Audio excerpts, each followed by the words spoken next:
Au total, 16 sur les 31 quartiers de la capitale guinéenne sont concernés dans un premier temps par ce microcerclage. Le programme consiste à confiner ces lieux pendant la période d'incubation de la Covid-19 de 14 jours, histoire de mettre un terme à la propagation rapide du coronavirus dans ces zones les plus touchées à Conakry. De Lambaye à Dixine en passant par Kaporo, les citoyens partagent la démarche. La décision de ANS, ce qu'ils ont pris, c'est bon, mais il faut passer par la sensibilisation pour pouvoir mieux faire. Sans la sensibilisation, on ne peut rien faire. Parce qu'il faut la décision de la population. Parce que tout le monde n'a pas la même compréhension, la faculté de compréhension, ce n'est pas facile. Donc il faut passer par la sensibilisation pour pouvoir mieux faire. Oui, la décision elle est salutaire, c'est très bon, l'initiative est bonne, mais en condition que l'État prenne la charge de toute la famille qui doit être encerclée, de mettre en quarantaine. Si le gouvernement en place peut prendre cette famille leurs mesures, c'est très salutaire.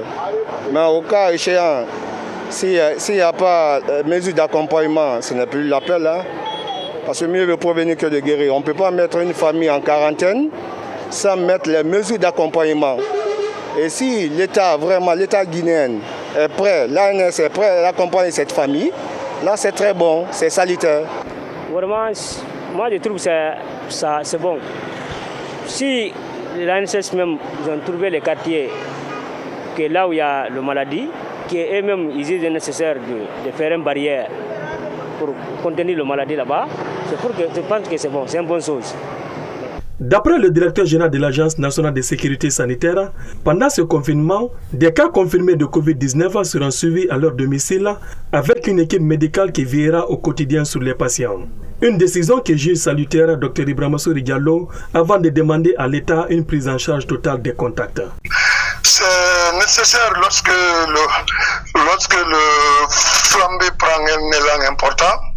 Notez que l'Agence nationale de la sécurité sanitaire ne peut engager que le microcerclage, c'est long, les zones touchées. Ça, c'est pas grave, il n'y a pas tellement de problème.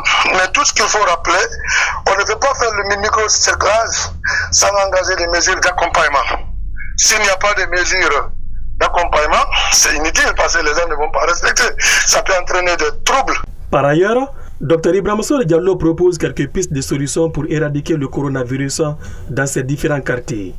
Pour qu'on fasse, c'est-à-dire que le dépistage public, qu'on essaie de voir comment il faut dans ces zones où on a soupçonné qu'il y a beaucoup de cas positifs, engager le dépistage général dans ces zones pour que ceux qui seront testés positifs, qu'ils puissent être isolés et puis écarter les autres. C'est un peu ça. Mais à ce qui concerne le Covid, les symptômes généralement passent d'une façon silencieuse et lorsque les gens s'engagent au cerclage, ça entraîne des révoltes. Si vous encerclez une personne qui pense qu'il n'a rien, vous avez vu ce que ça fait. Ça crée d'angoisse. Selon l'ANS, après le microcerclage des 16 quartiers de la capitale qui abritent 40 et 50% des cas de contact, l'opération pourra s'étendre au fur et à mesure dans les autres quartiers de Conakry et à l'intérieur du pays.